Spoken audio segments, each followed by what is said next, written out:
Hello, boys and girls, and welcome to shorter attention, what I was doing and things like that.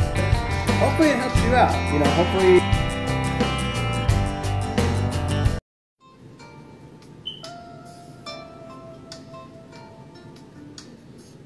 Good morning, boys and girls. How's it going? No worries. One of these days I will actually update my video editor so that way I don't have to do that ghetto little sign there. Alrighty, so happy Tuesday. I just wanted to go over some Auto 22 stuff, and then we will continue with PTSD and relationships. So first things first, this Saturday we do have a workout. It's at 9 a.m. at Government Canyon Park. It is $6 to park there, so the first 5 people at RSVP, I will pay for your parking, so that we don't have to pay for anything. Our next 5K we're going to run is the El Chupacabra de San Antonio. It's going to be next Saturday, the 22nd.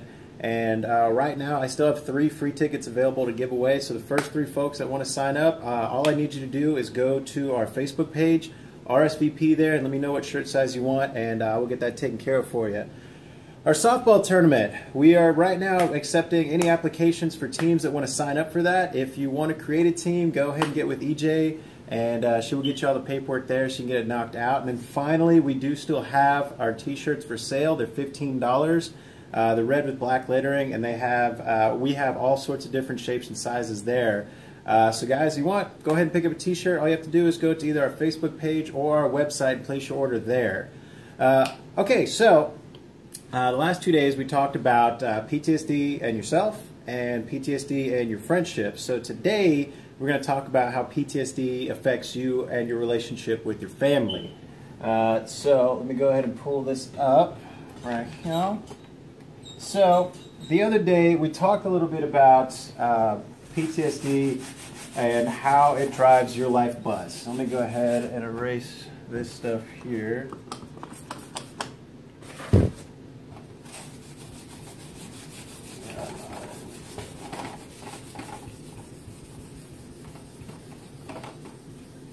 While I'm at it there,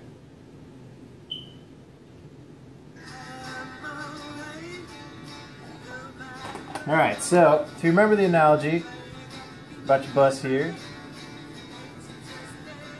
and you've got yourself, and then anybody else in your family is on the life bus with you. Now, whenever you're struggling with PTSD and you're having a tough time controlling your own emotions like your anger, anxiety, and depression, you're no longer this guy that's driving the bus. You're now this guy back here that's just along for the ride. And so anybody that hops onto the life bus is now affected by what's going on with your PTSD here. And that includes, again, your friends, your family, and your significant other. So the pros of having your family around while you are struggling with PTSD. I know it sounds weird and it's going to be a weird concept to explain, but just hear me out. So in any form of recovery, whether you're an alcoholic, you're a drug addict, whatever the case may be, the best thing that you need is a foundation. So actually I'm going to draw a little bit of an analogy here. You can imagine, a house, right? And on the foundation that you're going to build this house on is you need it to be sturdy, you need it to be rock solid, you need something that will support you.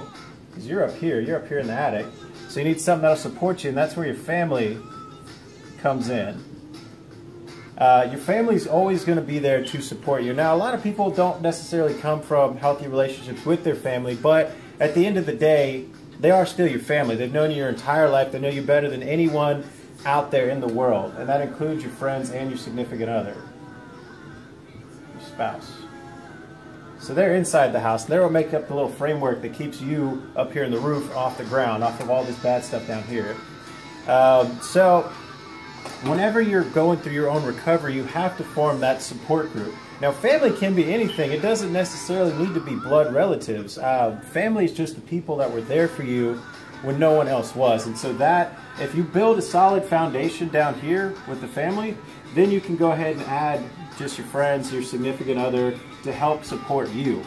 So that's very key when it comes to your own recovery. Now, some of the negative things on how PTSD affects your family and your relationships with them, of course, You've got your anger, anxiety, and depression. Anxiety and depression. Now, all of these affect your family differently. They affect how you see, or how they see you. For example, I had anger problems. I had anger outbursts, so this was big for me. And so my brother mentioned to me one time that he felt like whenever we were talking about stuff that happened overseas, whenever we talked about stuff that happened when I was in the Army, he felt like he had to walk on eggshells to do it, to keep me from exploding.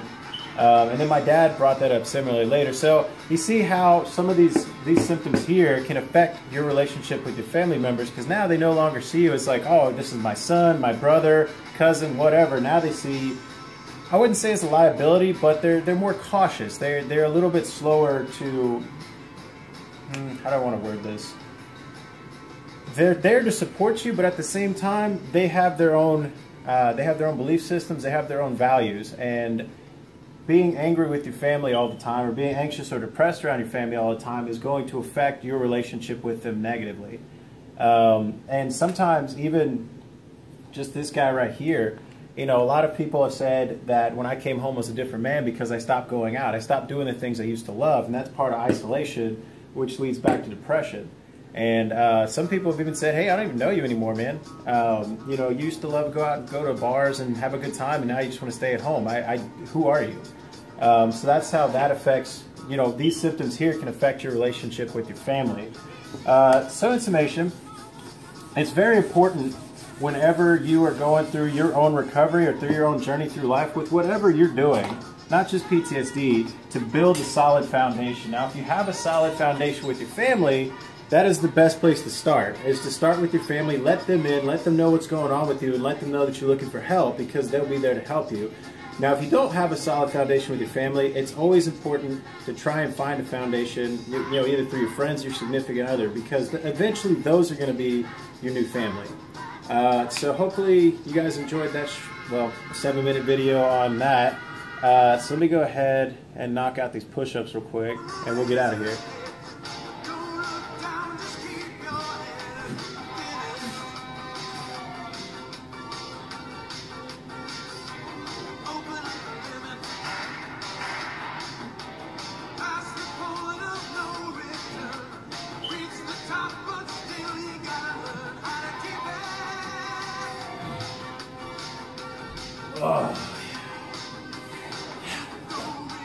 Oh, sweet. I don't think I could have done that again in a million years if I tried. I enjoy the little things, right? Okay, so yeah, hope you guys enjoyed the video. Tomorrow I will do the last one, and that's a really important one, especially for me, and that's PTSD in your relationship with your significant other. So, hope you guys enjoyed the video. Again, every time I put these out there, I hope you guys are learning something. That's the important part, is that you're learning. So, you guys have a good day, and I will see you all tomorrow.